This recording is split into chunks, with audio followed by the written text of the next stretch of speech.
नमस्कार दोस्तों, crime podcast channel में एक नई वीडियो के साथ आपका स्वागत है। तो चलिए कहानी शुरू करते हैं। प्रदेश की राजधानी होने के नाते रोजाना लाखों लोग लखनऊ आते जाते रहते हैं। इसी वजह से लखनऊ के रेलवे स्टेशन चारबाग के आसपास तो हर तरह के होटलों की भरमार है ही, उससे सटे इलाकों का भी यही हाल है।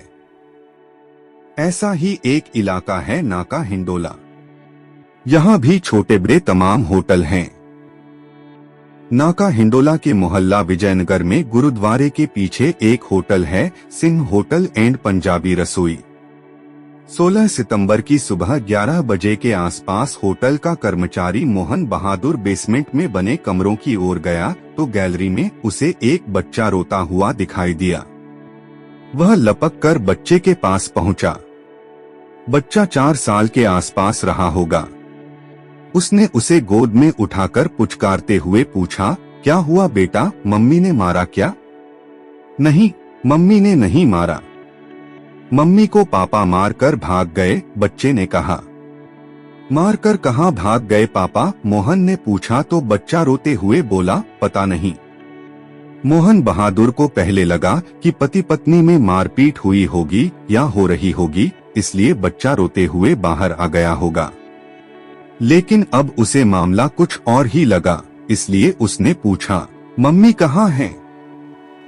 वह बाथरूम में पड़ी है, बच्चे ने कहा। तुम किस कमरे से बाहर आए हो? मोहन ने जल्दी से पूछा तो बच्चे ने कमरा नंबर 102 की ओर इशारा कर दिया। मोहन बच्चे को गोद में लिए कमरे के अंदर बने बाथरूम में पहुंचा तो वहां की हकीकत देखकर परेशान हो उठा। बाथरूम में एक महिला की अर्धनग्न लाश पड़ी थी। बच्चे ने उस लाश की ओर अंगुली से इशारा करके कहा, यही मेरी मम्मी है। पापा इन्हें मार कर भाग गए हैं। लाश देखकर मोहन बच्चे को गोद में उठाए लगभग भागते हुए होटल के मैनेजर रामकुमार के पास पहुंचा। उसने पूरी बात उन्हें बताई तो होटल में अफरा तफरी मच गई। होटल के सारे कर्मचारी इकट्ठा हो गए। मैनेजर रामकुमार ने स्वयं कमरे में जाकर देखा। लाश देखकर उनके भी हाथ पांव फूल गए। उन्होंने तुरंत होटल मालिक राजकुमार और स्थानीय थाना नाका हिंडोला पुलिस को घटना की सूचना दी। सूचना मिलते ही इंस्पेक्टर विजय प्रकाश सिंह ने पहले तो इस घटना की सूचना पुलिस अधिकारियों को दी, उसके बाद खुद पुलिसकर्मियों को साथ लेकर सिंह होटल पहुंच गए। होटल मालिक राजकुमार उनका इंतजार बाहर कर रहे थे। उनके पहुंचते ही वह उन्हें साथ लेकर बेसमेंट स्थित उस कमरे पर पहुंचे जिसमें लाश पड़ी थी। लाश कमरे के बाथरूम में अर्धनग्न अवस्था में थी। सरसरी तौर पर निरीक्षण के बाद उन्होंने मृतका के नग्न हिस्से पर कपड़ा डलवाया। मृतका की उम्र 22 से 23 साल रही होगी। उसके गले को किसी तेज धारदार हथियार से काटा गया था, जिससे निकला खून गर्दन से लेकर पीठ के नीचे तक जमीन पर फैला था। इंस्पेक्टर विजय प्रकाश सिंह लाश का निरीक्षण कर ही रहे थे कि एएसपी पश्चिम अजय कुमार और सीओ कैसरबाग हृदेश कठेरिया भी फॉरेंसिक टीम के साथ होटल पहुंच गए। फॉरेंसिक टीम घटनास्थल से साक्ष्य जुटाने में लग गई तो पुलिस अधिकारी होटल के मालिक और मैनेजर से पूछताछ करने लगे। कमरे की तलाशी में ऐसी कोई भी चीज नहीं मिली जिससे मृतका या उसके पति के बारे में कुछ पता चलता। पुलिस अधिकारियों ने बच्चे को अपने पास बुलाकर पुचकारते हुए प्यार से पूछा, बेटा तुम्हारा नाम क्या है? आयुष। यह मेरा स्कूल का नाम है। घर में मुझे सब शिवा कहते थे, बच्चे ने जवाब में बताया। तुम्हारी मम्मी को किसने मारा? पापा ने मारा है। पापा ने मम्मी को कैसे मारा? एएसपी अजय कुमार ने पूछा तो बच्चे ने कहा, पहले तो पापा ने मम्मी को खूब मारा। मम्मी खूब रो रही थीं। फिर भी पापा उनको मारते रहे। पापा उन्हें मारते हुए बाथरूम में ले गए। वहीं मम्मी बेहोश हो गईं। मम्मी को मारते देख मैं जोर जोर से रो रहा था। पापा ने मुझे गोद में उठाया और बिस्तर पर लिटा दिया। कुछ देर में मैं सो गया। सुबह उठकर देखा तो मम्मी मर चुकी थी। पापा नहीं दिखाई दिए तो मैं रोने लगा। रोते हुए कमरे से बाहर आया तो अंकल ने मुझे गोद में ले लिया। पुलिस अधिकारियों ने बच्चे को एक महिला सिपाही के हवाले करके उसे बच्चे को कुछ खिलाने पिलाने को कहा। इसके बाद होटल के मैनेजर रामकुमार से मृतका के बारे में पूछताछ की गई तो उसने बताया, कल यानी 15 सितंबर की रात 11 बजे एक आदमी पत्नी और बेटे के साथ आया था। उसने अपना नाम बबलू, पत्नी का सीमा और 4 वर्षीय बेटे का नाम आयुष उर्फ शिवा बताया। कमरा मांगने पर मैंने उससे आईडी मांगी तो उसने अपना आधार कार्ड दिया। तब काफी रात हो चुकी थी, इसलिए उसकी फोटोकॉपी नहीं हो सकती थी। इसलिए मैंने उसका आधार कार्ड रख लिया और उसे कमरा नंबर 102 की चाबी दे दी। होटल का वेटर उसका सामान लेकर उसे कमरे तक पहुंचाने गया। कमरे में जाने के कुछ देर बाद बबलू चारबाग गया और वहां से खाना ले आया। सुबह 6:30 बजे बबलू ने मेरे पास आकर कहा कि मुझे आधार कार्ड की जरूरत है, इसलिए आप मुझे मेरा आधार कार्ड दे दीजिए। थोड़ी देर में दुकान खुल जाएगी तो मैं फोटोकॉपी कराकर दे दूंगा। चिंता की कोई बात नहीं, मेरी पत्नी और बच्चा होटल में ही है। मैंने आधार कार्ड दे दिया तो वह कमरे में गया और अपना बैग लेकर चला गया। उसकी पत्नी और बच्चा होटल में ही था, इसलिए मैंने सोचा वह लौटकर आएगा ही, लेकिन वह लौटकर नहीं आया। जब आयुष रोता हुआ कमरे से बाहर आया तो पता चला कि वह पत्नी की हत्या करके भाग गया है। बबलू भले ही आधार कार्ड लेकर चला गया था, लेकिन उसका नंबर, उस पर लिखा पता और मोबाइल नंबर होटल के रजिस्टर में लिख लिया गया था। पुलिस ने उसका आधार नंबर, पता और मोबाइल नंबर नोट कर लिया। इसके बाद घटनास्थल की कार्रवाई निपटाकर लाश को पोस्टमार्टम के लिए मेडिकल कॉलेज भिजवा दिया गया। थाना नाका हिंडोला के थाना प्रभारी विजय प्रकाश बच्चे को साथ लेकर थाने आ गए और होटल मालिक राजकुमार की ओर से मृतका सीमा के पति बबलू के खिलाफ हत्या का मुकदमा दर्ज करा दिया। रिपोर्ट दर्ज करने के बाद पुलिस ने होटल में दर्ज आधार कार्ड के पते और मोबाइल नंबर की जांच कराई तो दोनों फर्जी निकले। आधार कार्ड के अनुसार बबलू का पता RZ 30 स्मितापुरी पार्क रोड नई दिल्ली लिखा था, जो फर्जी पाया गया। आधार कार्ड के नंबर में 2 अंक गलत थे।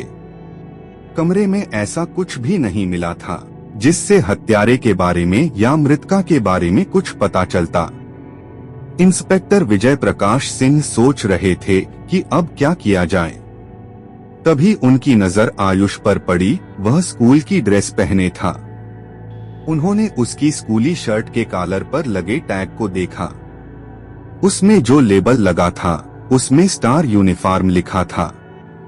इसका मतलब ड्रेस जिस कंपनी में तैयार की गई थी उसका नाम स्टार यूनिफॉर्म था। स्कूल ड्रेस तैयार करने वाली इस कंपनी के बारे में शायद इंटरनेट से कुछ पता चल जाए।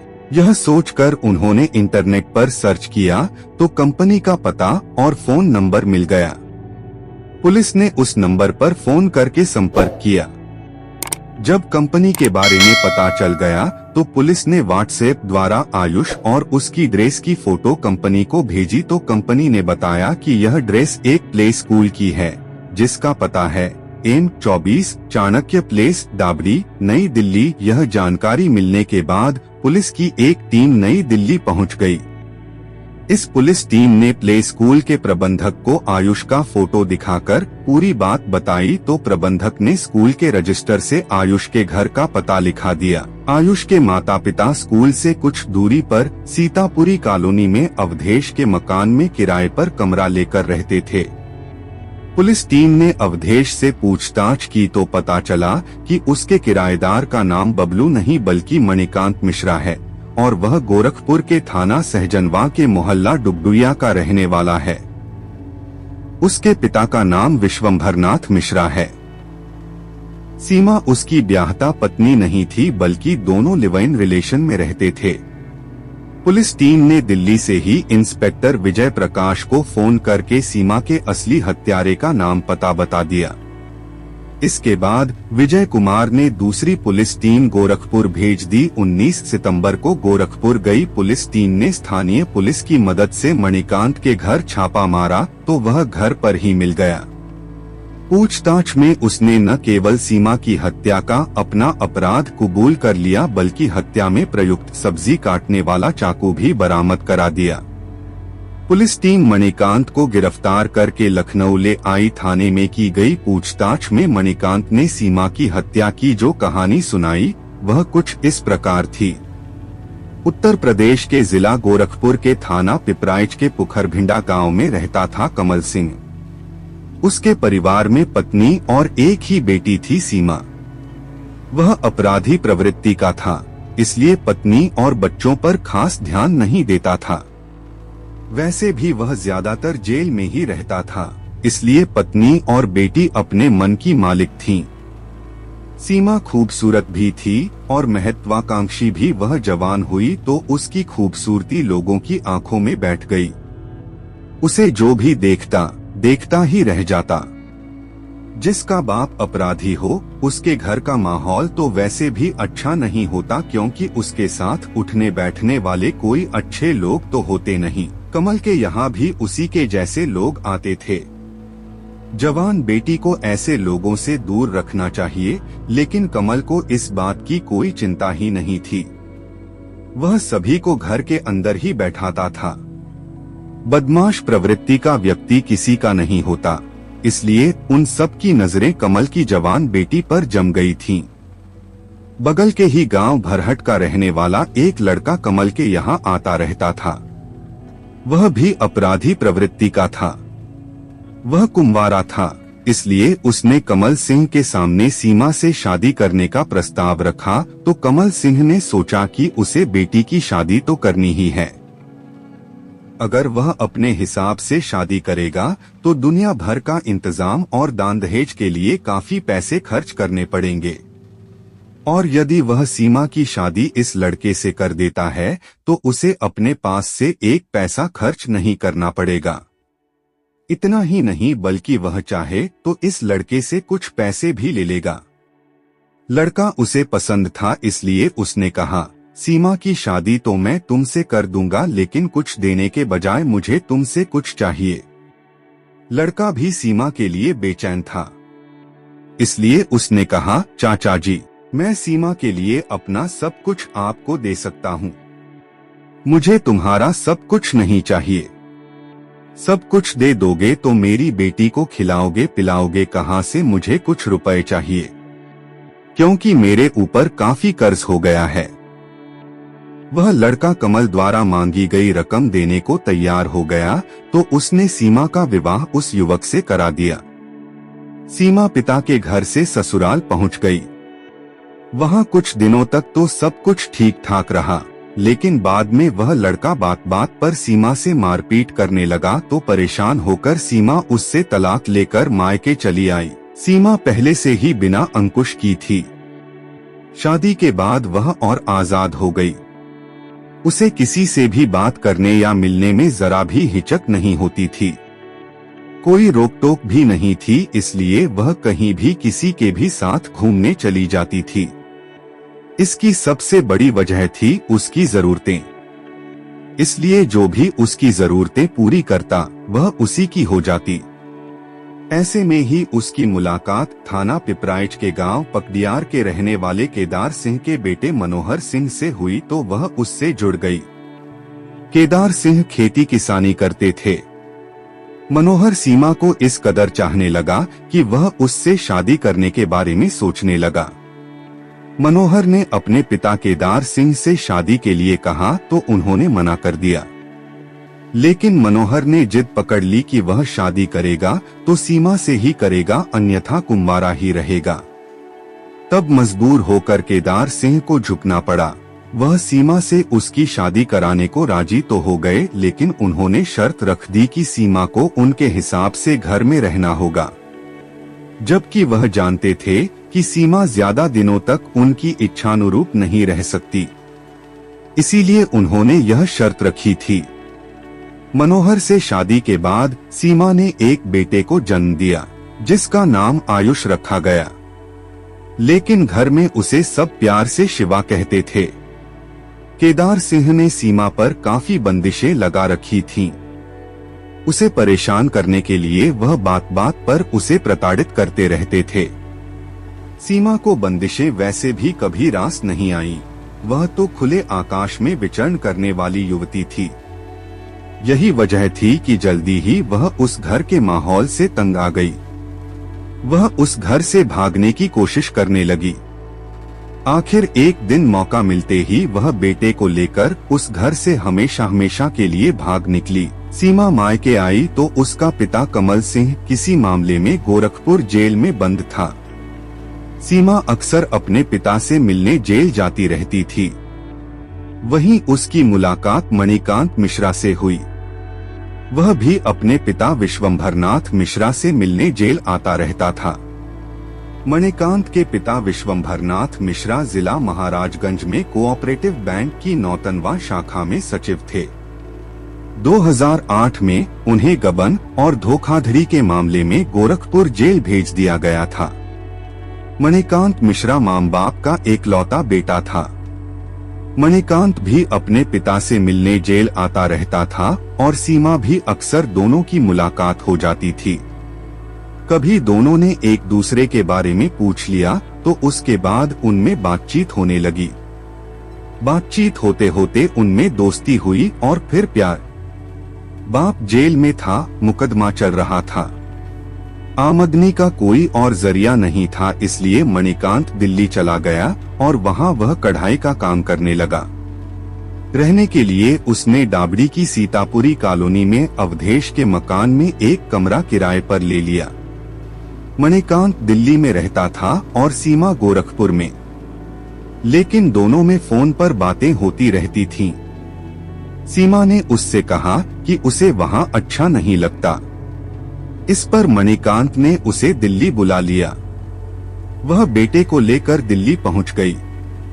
सीमा को दिल्ली आए 2 से 3 दिन ही हुए थे कि एक रात उसने कहा, मणि, हम दोनों एक दूसरे को पसंद ही नहीं करते, बल्कि एक दूसरे को जी जान से चाहते भी हैं। हमें एक दूसरे से दूर रहना भी अच्छा नहीं लगता। क्यों न हम दोनों शादी कर लें? सीमा की इस बात पर मणिकांत गंभीर हो गया। कुछ देर सोचने के बाद उसने कहा, सीमा, प्यार करना अलग बात है और शादी करना अलग बात। मैं तुमसे प्यार तो करता हूँ, लेकिन शादी नहीं कर सकता। क्यों? प्यार करते हो तो शादी करने में क्या परेशानी है? तुम शादीशुदा ही नहीं, किसी दूसरे के एक बच्चे की माँ भी हो, ऐसे में मैं तुमसे कैसे शादी कर सकता हूँ? तो क्या तुम मुझे बेसहारा छोड़ दोगे? मैं तो बड़ी उम्मीद लेकर तुम्हारे पास आई थी कि तुम मुझसे प्यार करते हो, इसलिए मुझे अपना लोगे। सीमा, मैं तुम्हें बेसहारा भी नहीं छोड़ सकता और शादी भी नहीं कर सकता। अगर तुम चाहो तो एक रास्ता है। क्या?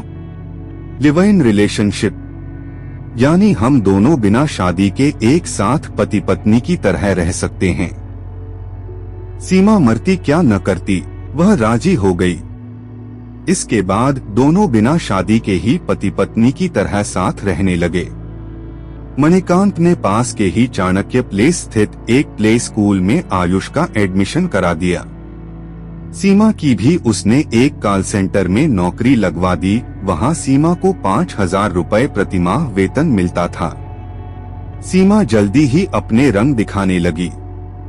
वह घूमने, फिल्में देखने और महंगा खाना खाने पर जरूरत से ज्यादा पैसे खर्च करने लगी। उसका पूरा वेतन इसी में खर्च हो जाता।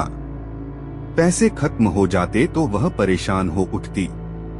तब वह आस पड़ोस से उधार लेने लगी।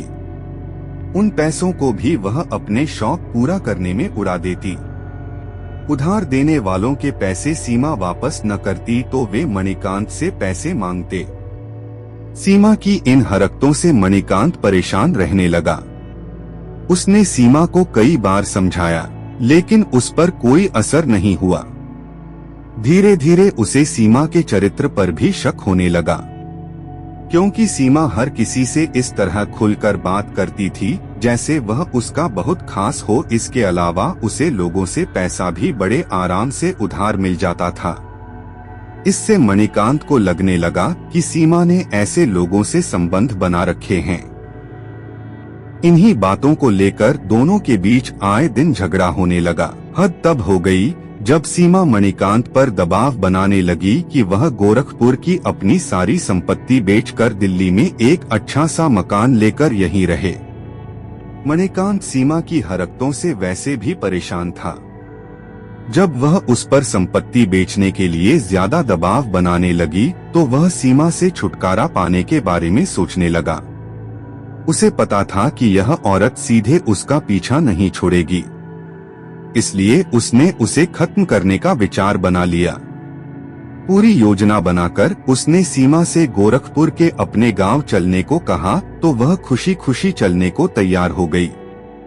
15 सितंबर की दोपहर मणिकांत ने सीमा और आयुष को साथ लेकर लखनऊ जाने के लिए गोमती एक्सप्रेस पकड़ी। रात 10 बजे वह लखनऊ के चारबाग स्टेशन पर उतरा। उसने सीमा से कहा कि इस समय गोरखपुर जाने के लिए कोई बस या ट्रेन नहीं मिलेगी, इसलिए आज रात यहीं किसी होटल में रुक जाते हैं। सीमा क्या कहती, वह होटल में रुकने को तैयार हो गई। रिक्शे पर बैठकर उसने रिक्शे वाले से किसी छोटे और सस्ते होटल में चलने को कहा। रिक्शे वाला तीनों को नाका हिंडोला थाने के विजयनगर स्थित सिंह होटल एंड पंजाबी रसोई ले गया। वहां मणिकांत ने होटल के रिसेप्शन पर बैठे मैनेजर रामकुमार से एक कमरे की डिमांड की तो उसने उससे आईडी मांगी। मणिकांत ने सुबह को आईडी की फोटोकॉपी देने को कहा। तब उसने उसका आधार कार्ड लेकर उसका नंबर, मोबाइल नंबर और पता दर्ज कर लिया। कमरे का किराया 350 रुपए लेकर उसने कमरा नंबर 102 की चाबी मणिकांत को दे दी। वह सीमा और आयुष को लेकर कमरे में चला गया। सीमा और आयुष को कमरे में छोड़कर मणिकांत चारबाग गया और वहां किसी ढाबे से खाना ले आया। खाना खाकर वह सीमा से बातें करने लगा। तभी किसी बात पर उसकी सीमा से बहस हो गई तो वह सीमा को पीटने लगा। सीमा जोर जोर से रोने लगी। माँ की पिटाई और उसे रोता देखकर मासूम आयुष भी रोने लगा। मणिकांत सीमा की पिटाई करते हुए उसे बाथरूम में ले गया। वहां उसने उसे इस तरह पीटा कि वह बेहोश हो गई। उसे उसी हालत में छोड़कर वह आयुष के पास आया और उसे बिस्तर पर लिटाकर किसी तरह सुला दिया।